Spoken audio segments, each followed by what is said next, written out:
As you might have heard me say already, motherhood was and is the most challenging thing I've done to date. After a long struggle with infertility, I had my twins at 41. 3.5 years into motherhood and 1 season of my podcast later, I host like-minded, strong women on my show who share their stories and if and how they strike a balance between motherhood, marriage, work, friends, and self-care.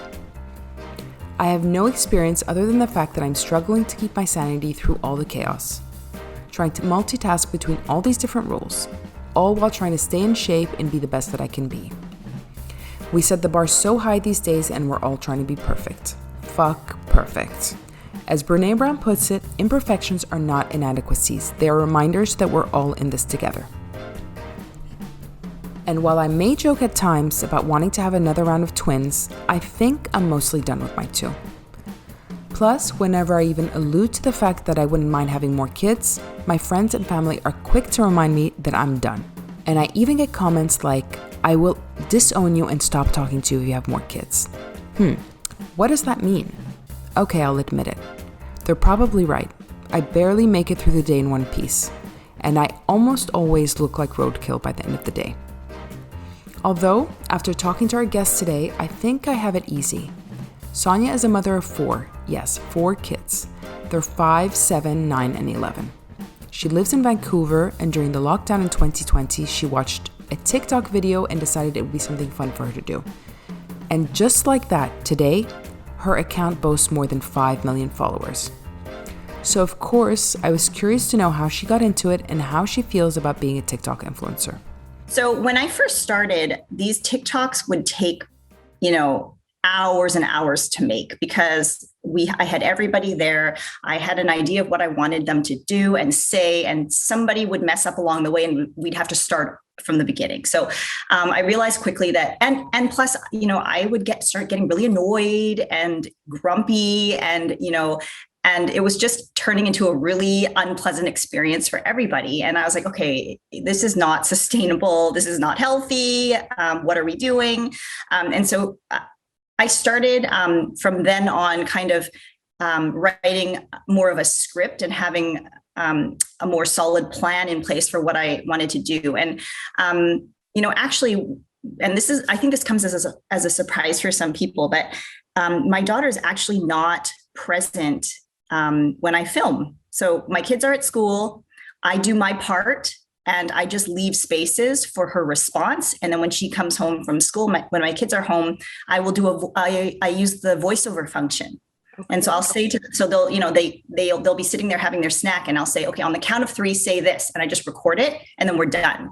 And, it takes a few minutes. They have no idea what the finished product is like. It's just all in my head. I create and I produce this whole thing in my mind, and they actually have very little involvement in social media. Yes, I know, because they're not on it. I notice just mainly you, which is really cute. So you're kind of competitive, I guess, so that it kind of annoyed you at the beginning. It's like you want it to be really perfect, right? Yes, perfectionistic. Honestly, it was out of control. It was painful for everybody. But then now that must be so much fun. And so your content, it's because a lot of it's also educational. You have those things on I think you had a cookie that turns into the moon. You kind of compared it to the moon, the faces of the moon, and also the flags, which I thought was really cool. And I was like, wow, those kids are smart. I was like, I didn't even know those flags. You know what? Honestly, I'm learning as I go too. I didn't know any of them either. But one amazing thing from this whole TikTok thing is that it has connected me with a very international community. So I have a lot of followers from Southeast Asia. I have a number of them from the Middle East and North Africa, in the United States. So I have really learned about their cultures because they will comment on my videos. They'll greet me in their languages, or if I make a video about how to make rice, they'll be like, oh, in my country, we do this. And so, it's been very educational and inspiring for me to meet and learn about all of these different languages and cultures. And so but it is really, social media has bad and good, but I find that a lot of this, like you said, it keeps you so connected with so many people remotely that you would never like connect with, and some really interesting people. The same thing with me with the podcast. Like I get to interview people all over the world, and it makes it, I always feel like a connection after with these people. So it's really, really nice. It's true. There's a Zoom culture now that was, that's new because of the pandemic. And so it's true. It does connect people that I think otherwise wouldn't, spend time together. So for example, a couple times a month, I meet, this is so random, but with a group of women from Russia and Belarus, just for conversation. They're learning English. And so I said, I'm happy to come and just spend, an hour with them here and there. And I have learned so much from them, just kind of their daily life as moms, how their experience of COVID differs from mine. It's unreal to see how strong they are. They just take it in stride. They're like, this is life. They're not afraid. It's more to them. It sounded like it's just more of an inconvenience. Yeah, I guess, because I guess this part of the world is we're used to much more turmoil than probably the US and Canada, obviously. But I find that after I became a mother, I stopped watching the news. It just became too damn depressing. It's true. And as a mother, I mean, I find that I'm just like so dead every day. It's like the last thing I want to do is turn on the news and hear like some other awful stuff. But I just feel so ignorant too, meanwhile, as well, because I don't.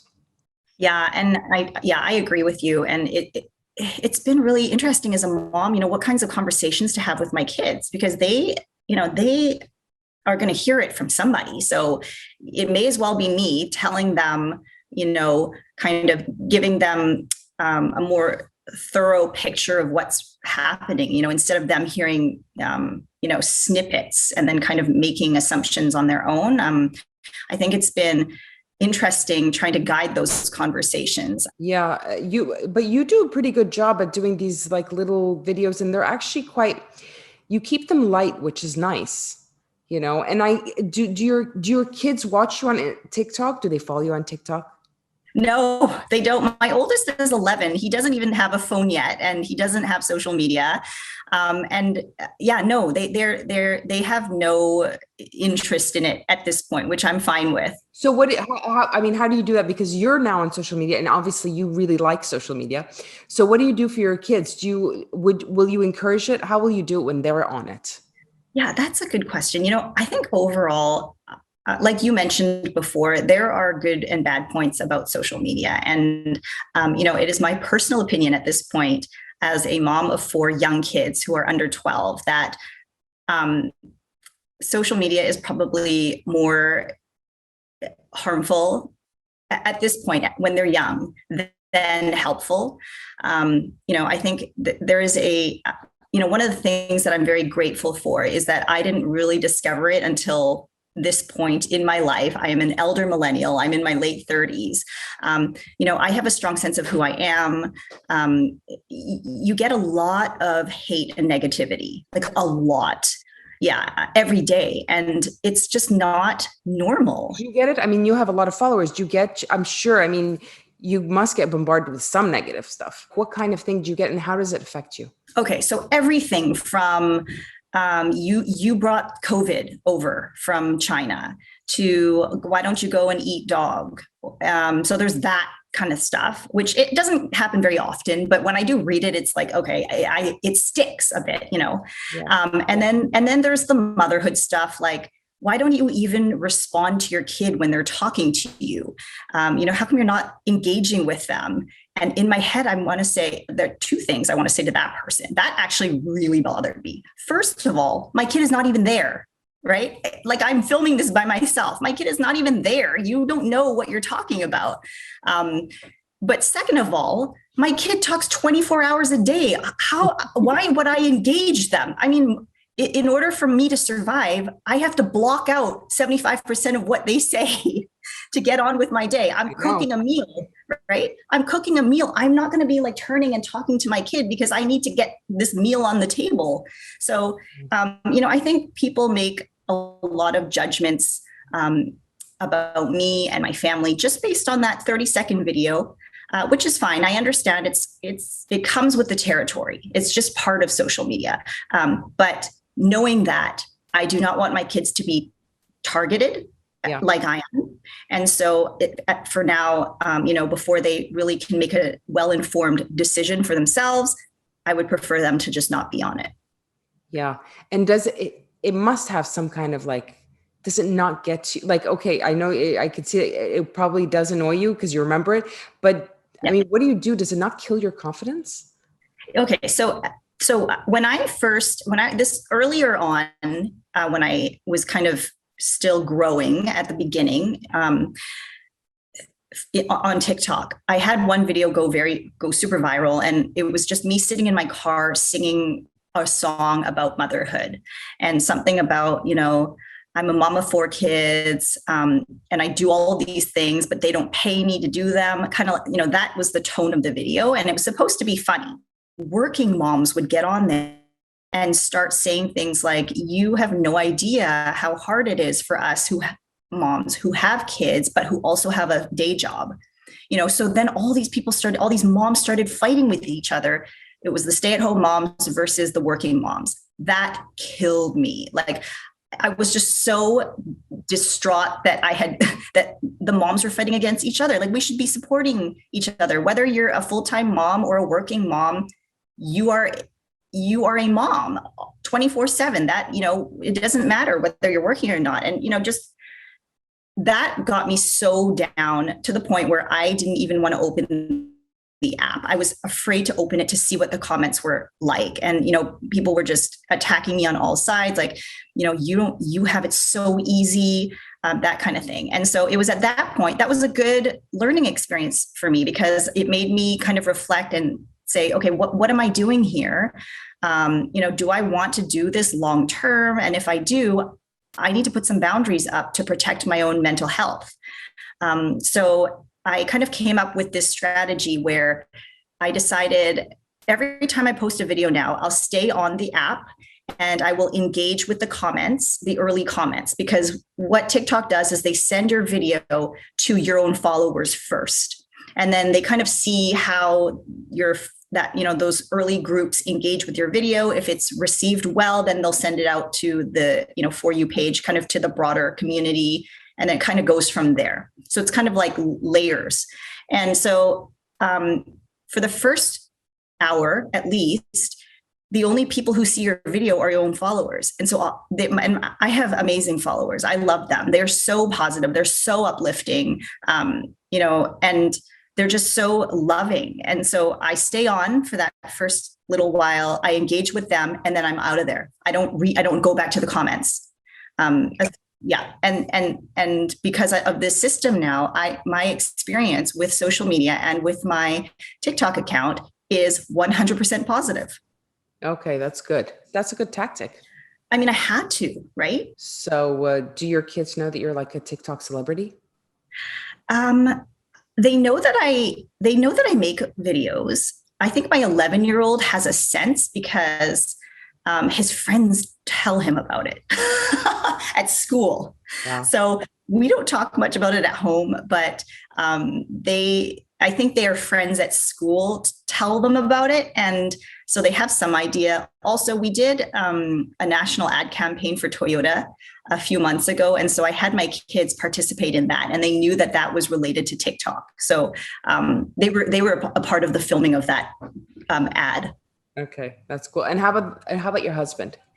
Yeah. So like I mentioned before, when we first started, he hated being in my videos. He was like, do we have to do this again? And, it was very burdensome for him. And he's a professional. And so this is the kind of thing that he wants to stay away from, putting our private life out there. But I think ever since my following has grown so large and so quickly. And also, I'm having a lot of other opportunities because of my platform. I am able to speak on a podcast like this, and I'm leading a workshop for Aspire Girls next month. There's a lot of things that are going on that I think were unexpected, but came with this platform. And so I think he's recognizing that. This is a full-time gig. Yeah, full time, but also a meaningful one. Yeah. Something that gives me a space to express myself, to create, and to communicate. So I think he has totally come around, and he's embracing this kind of newfound career. I think I would call it that. Like, I think if somebody asked me what I do, I think I would say that I'm,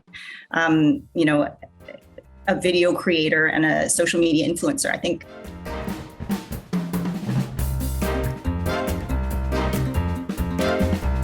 One great thing I discovered about Sonia is I love the way she limits her exposure to social media. She only posts 2 videos a week. So I guess social media doesn't have to be a 24-hour job. I spent hours mindlessly scrolling through social media. I even feel like I've missed out if I go a couple of days without opening it. I mean, God forbid I missed out on another one of Bennifer's steamy kisses. I wanted to know, where does the name come from for your TikTok? Yeah, our last name is Ong. It's my husband's family is Malaysian Chinese. Okay. And Squad came from, we have 4 kids. So it's like quad, but I made it Ong Squad. Okay. Because there was I squadron. So I was like, kind of like, you're like this military mom and like getting everything like Oh, that's so funny. Not that you were actually a military mom, but I thought like you're a militant mom and you're on track and you're organized. So you're like, you have your whole squadron. I have my army. That's hilarious. That's so funny. No, honestly, Ong Squadron, I had to pick that because Ong Squad was taken on Gmail and on Instagram already. So I had to make it Ong Squadron. God, that's so funny. Yeah, but no, it's because I kept on saying, and then when you said your name is Sonia, I was like, I wonder what her name is. And then because I was like, where did that name come from? Yeah. And it's interesting. I actually did not, and I still don't put my name on my social media. Like it's not anywhere on TikTok or Instagram. Just because, especially in that first year, I was really protecting my privacy. I was really concerned about it. I wasn't sure if there was danger in being so public, and having young kids. Now I feel a little bit more comfortable, but I mean it's growing, and I just haven't even bothered to change it. But yeah, it's interesting. It's been kind of an adjustment for me. I think I'm naturally an introvert. So, having this kind of a public stage is all very new. Yeah, I know. I think a lot of us introvert. I mean, I'm an introvert as well. And so doing the podcast was something that I just felt that need to do it because after I had the kids, and I mean, I just have twins, but I had them older. So I had them at the age of 41. So I just felt so boxed in, and all of a sudden my life completely turned around, and I was like so surprised at how my life completely changed overnight. I didn't think it would be that much of a shift. I thought it would be like, just cool. They'll just blend in with my life. But actually it didn't happen that way. So it was like, I think everybody thinks that. And every time a friend of mine has a baby, I always tell them it is so much harder than you think, especially those first 6 weeks. Oh my gosh. I mean, it's about survival. Okay. So you agree, because a lot of people are like, oh no, you don't know anything. Wait until they turn until they get older. It's a nightmare. But I personally think my kids are 3 now, 3.5 almost. So much nicer. That first year was hell for me. Yeah. Well, yeah. And then having twins, I can't even imagine. I mean, I already didn't sleep for the first year, but then for you, it was times 2. Yeah. And the thing is with twins too, you cannot do it on your own. You have to have somebody with you. Yeah. But, and so tell me, what would be your biggest tip for any mothers, I don't know, trying to balance life and marriage and kids and everything? Okay. I would say a couple things is one, you have to make time for yourself. I see some moms who are totally just overrun, and I understand. I get it. I mean, I've got 4 young kids who are just making demands left and right. But there is nothing wrong with saying to them, I am doing this. I'm in the middle of doing this right now. I will attend to you in 20 minutes when I'm done with what I'm doing. They are going to survive. And I think in the long run, they will actually come to respect you for that. That they're learning how to create boundaries for themselves because they're watching you do it. So, I play tennis a few times a week, and I love it.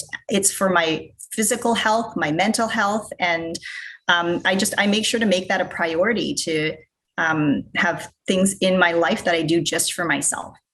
And then the second thing is, and I've been doing this ever since I was married, and then especially since having kids. And this might be controversial, but I try to put my husband before my kids. That's a good one. I'm the worst. I'm awful at that. So, when my husband comes home from work and we sit down at the dinner table, if there are things that he wants to tell me about his workday, or if there's something that I want to tell him, obviously I've got my 4 kids screaming at us, all wanting to get our attention. I will say to them, you need to give us a few minutes to speak to each other first. You can listen, but you need to wait. So I will have that conversation with my husband, and then we will open it up to the rest of the family. That's smart, though. That really is, because it's true. I mean, we forget a lot of that, we forget about that relationship, and it's very easy to forget it because, I mean, I know for me, I feel really bad because I'm exhausted all the time. I feel like I barely have time to listen to him. He comes back late. I come back late. I've got work, and it's we're just brain dead. All we do is just at least we have a meal together and we just kind of watch TV, but we're just yeah. And that's great. And honestly, I mean, what more can you do? That is so important. And I think if you've got that established and set up, then that's fantastic. We put our kids to bed really early, 7:30. And even my 11-year-old, the expectation is that he goes into his room at 7:30. And if he wants to read for an hour or two, fine.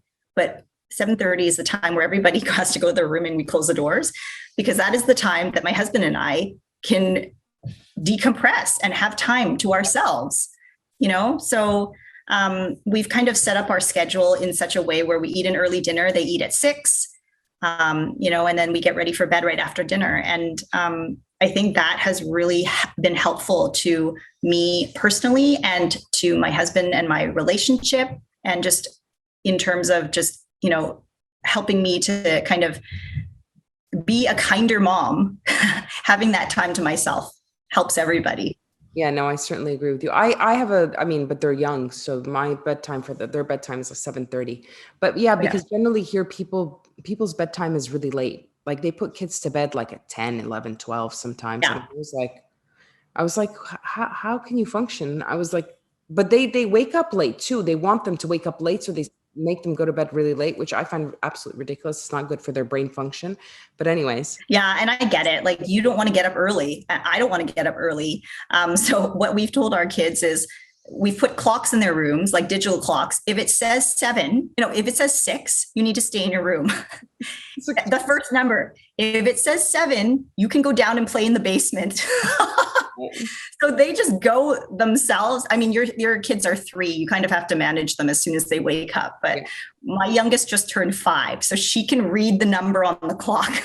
It gets a bit easier. Well, that's good. No, mine now, they've transitioned into regular beds, obviously, for the past few months now. So now it's before that 7:00, I did not, whatever, they could just talk for hours. If they were up, I'm not going in there. Now there's I can hear them hey, and they bust out of the room and they're all over the place. I'm oh God. So sometimes I tell them, but then there's a bit of drama when I tell them, go back to your room. And then with my son, it's I want him to pee in the potty. So I don't want him to, so I'm yes, get on the potty. So I'm always oh man. And then you're going to learn this soon. They're going to use that potty as an excuse for everything. I don't want to go to bed right now because I need to use the potty. They do that sometimes. Now, my daughter is still not potty trained. And I'm being really bad. My mother thinks I'm awful because of it.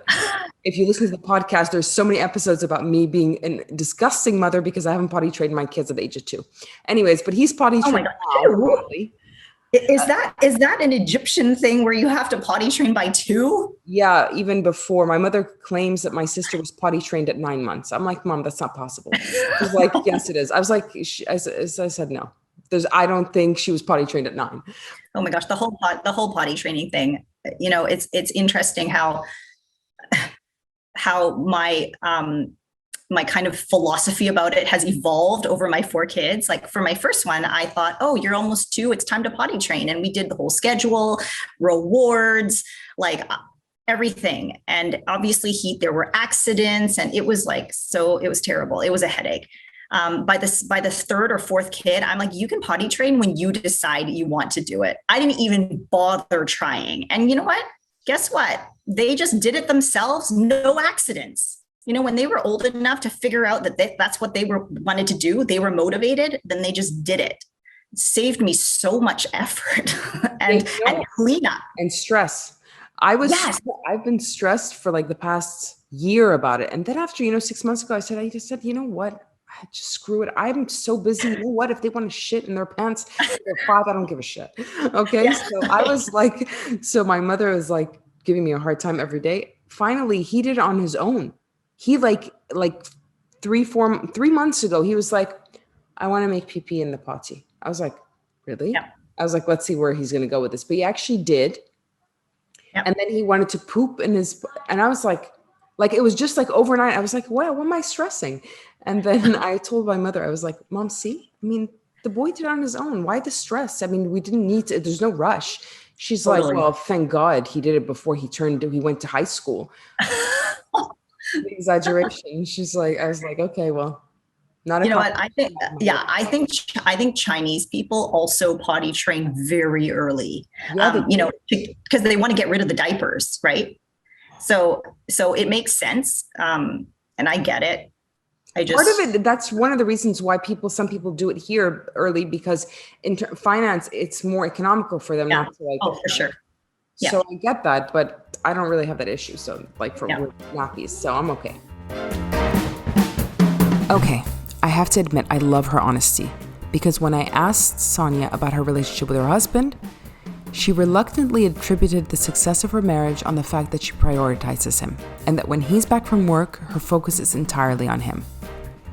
She was worried that comment would get some kind of backlash, but personally, I think that's pretty great advice for a happy marriage. My poor husband gets minimal attention these days. I'm so discombobulated most days, he's lucky if he gets a shout out from me when he comes home. Because most evenings, I am very comfortable hanging out on the sofa, thank you very much. And if he gets a second shout out, that's to let him know that he's hit the jackpot and there's actually dinner waiting for him today.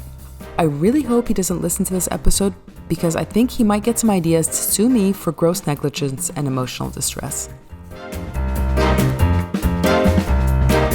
What has gotten easier as a mother, through because you have 4, so you have quite a bit of experience. What has been easier, you find, and how have you changed as a mother? So what's gotten easier, I think, is as they get older, they can manage themselves a lot better. So for example, I remember, your kids are still 3. Getting out of the house took over half an hour, right? And here in Vancouver, especially in the winter and in the fall season, they have to put on winter coats, boots, mittens, hats, all that. They have to go to the bathroom. I have to get them buckled into their car seats. It is such an endeavor to go anywhere. And then you have to bring the baby bag full of crap and food, enough to last the entire day in case somebody has a meltdown. It's so much physical work and planning. My 5-year-old at this point can dress herself and put on her own shoes. She can get herself to the car, buckle her own seatbelt. It's that part of parenting is so much easier now. And just being able to be out for a few hours without worrying about somebody having to go to the bathroom. So that kind of thing has gotten easier over time. I would say what's changed for me as I've kind of gotten older and had more kids is I'm so much less stressed. Like I have just chilled out so much. And I think, and I tell everybody this, the hardest number of kids to have is one, the first one. Oh, well, for you, it's two. Oh, I can't. You was two. That is the hardest transition because you have gone from being single or married, just having no children to having a child. And that is just so hard. You don't know what you're doing. You're doing everything for the first time. Everything is stressful. Oh my gosh. I remember the breastfeeding was that was a beast. Awful. Yeah, it was that nobody prepares you for that. And you're kind of flying by the seat of your pants every minute of the day. You don't know what's happening. You don't know what's going to happen 5 minutes from now. By number 4, honestly, I don't even feel a difference between 3 kids and 4 kids. By then, the youngest one just kind of follows everybody else and figures it out. Yeah. So in a way, they kind of they become more independent faster because they're just following the other siblings, and kind of we have a routine. They figure it out quickly, and that has made things a lot easier for me. And I think over time, I've just learned the kid is going to survive. Like I don't have to worry so much about having all the proper layers in winter. Like if they insist on not wearing gloves, well, then their hands will be freezing. They will have to just learn. Whereas for my first child, I had to have everything perfect. And man, that was so stressful for me, like so stressful. Yeah. I can imagine. It's true. I mean, for me, I always like, at one point I was like, I want to have another child just to like see how much more relaxed and easy it'd be. Yeah. But yeah, no, I'm too old for that now. But, and how about your husband, you and your husband, does your husband, is he a very hands-on father? What are the most annoying things about him and what are the best things about him? Yeah, he is very hands-on, which I'm so grateful for. And actually, I should probably recognize that more often. He works long hours. It just comes with his job. But when he is home, he is 100% present and hands-on. So I'm really lucky. My parents were more traditional, where my mom kind of ran the household and took care of the kids. And, my dad kind of, their roles were just very, their roles were just deeply ingrained in who they were. And my dad wasn't so much hands-on with the childcare because his role was, to earn money for the family. And so that was kind of, I think, my expectation going into marriage. Which I understand because in Egypt it's more like that as well. Yeah. And so I kind of just expected that I would kind of bear the responsibility of raising my kids and running my home. But I was pleasantly surprised. Kevin, that first year, I remember for our first child, he would wake up with me in the middle of the night when I had to breastfeed, and he would do all the diaper changing. And so yeah, that he has changed maybe more diapers than I have. my husband didn't. He snored through the whole night. Well, now my husband snores through the whole night. That was for the first kid. After that, he can sleep through anything. Yeah. But that first kid was when I needed the most help. So I am appreciative of that. I would say the things that annoy me about him, he's not great at time management. So, he's like, so when my kid has like soccer practice or something, he's like, oh, I'll drive them, but it starts in 5 minutes and they're still home. So I'm like, I need to get the kid ready and then tell him, you need to leave now. Here are the keys, go, so he's helping by driving them, but there is so much work that had to go into that to get to that point in time. Yes. Yeah. Yes. Yeah. So there is some because you do poke fun at him on your TikTok videos. So there is kind of some truth to it, to like all of your videos. Yeah. I'd say there's some truth to it, but I also exaggerate it for my videos. For sure. And my husband has a very good sense of humor, so he's okay with kind of being the butt of the joke. Yeah. My husband too. Like he's like, okay, what now? What do I know? What is annoying about me now? But yeah, no. But before that, I'd be like much more sensitive. Now it's like we've been together for like 12 years. Like screw it. Yeah. But yeah. But I think they men all have this thing. They they move at a snail pace. My husband too, all of a sudden it's like there's the I don't know what and the kiss and I need to get her now to school. Give me her, Yeah. it's just like it drives me bonkers. Oh, I know. And I mean, does your husband ever do the bedtime routine? Mine never does because it just takes so long, like Oh, an hour. I forbid him to do it now. Yeah. Because I'm like, get out of the room. It's like 30. I'm like, are you kidding me? He's like, but I felt bad. I said, but you went in an hour and a half ago. I'm just listening. And then I have to hear after that the complaining. Oh, Yeah. but yeah, it took me an hour and a half to, I was like, you did that to yourself. Like, why did you? 100%.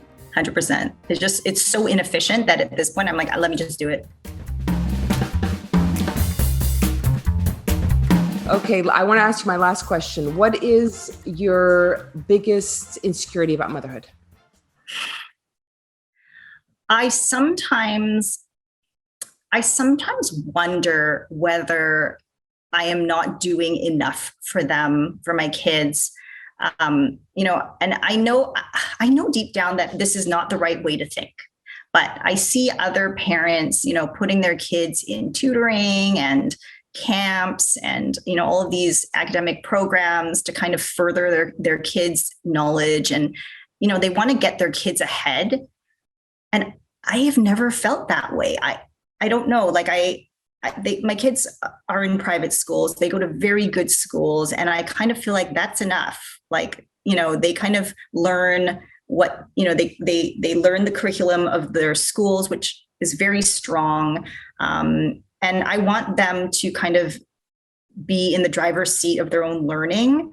But I sometimes think, oh, maybe I should put them in, this math tutoring camp or whatever, because everybody else is doing it. And maybe I should to get them ahead. So I think that kind of thinking crosses my mind sometimes that should I be doing more to push them? I can understand. I'm not at that stage with my kids, but I see how everybody's doing so much for their kids. And I'm always like, what? Why are these kids like having to do like a million things a day?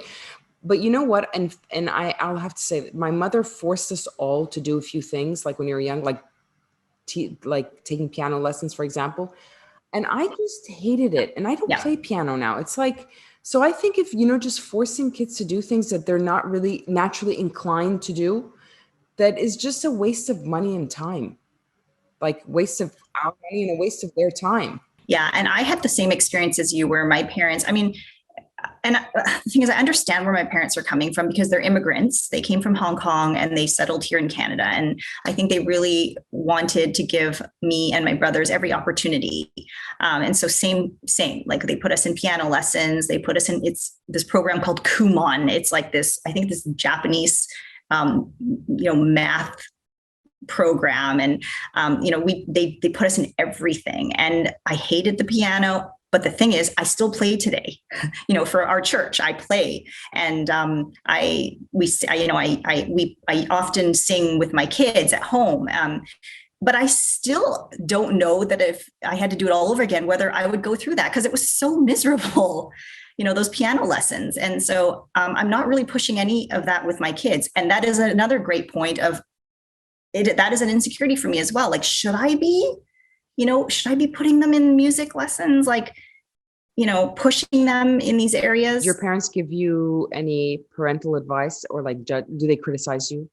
They don't criticize, but like, for example, during the pandemic, my dad delivered a guitar for my son and all these books so that he could learn how to play the guitar. So intense. Yeah, exactly. So I think they do, but they also, I think they also respect that, we're busy and, but sometimes here and there, they'll be like, oh, maybe you should do this.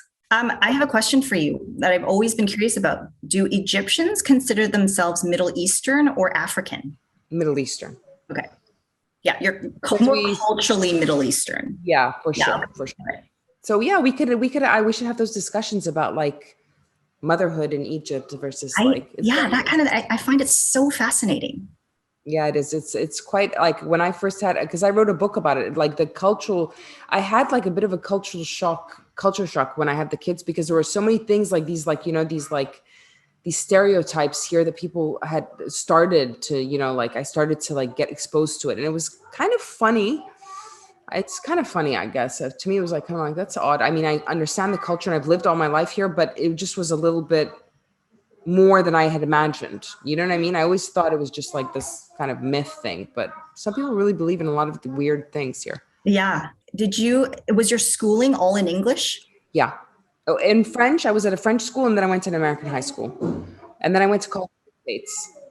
You went to college in the States? Yeah. So I understand both cultures, but I'm definitely much more culturally inclined to Egypt, obviously, because I lived here all my life. And so, Yeah. but yeah, I'm different here as well. So it's kind of, that identity crisis. I'm a little bit like in between. Yeah, I get it. But it also gives you so much opportunity to connect with people internationally because you have lived abroad.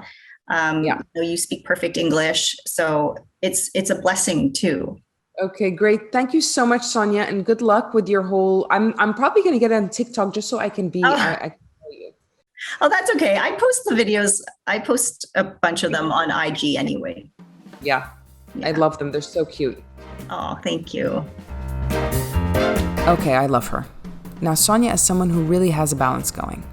She's my idol. Oh, and by the way, she's got an amazing fried rice recipe on her feed. It's so easy. I've done it a million times since. Thank you so much, Sonia. You can connect with me on Instagram at Mommy's Happy Hour, and if you know someone who would be interested in listening to today's episode, please share the show with them. I'd really appreciate it. And please leave us a review, which really helps spread the word and grow our listenership. I'll see you again in 2 weeks.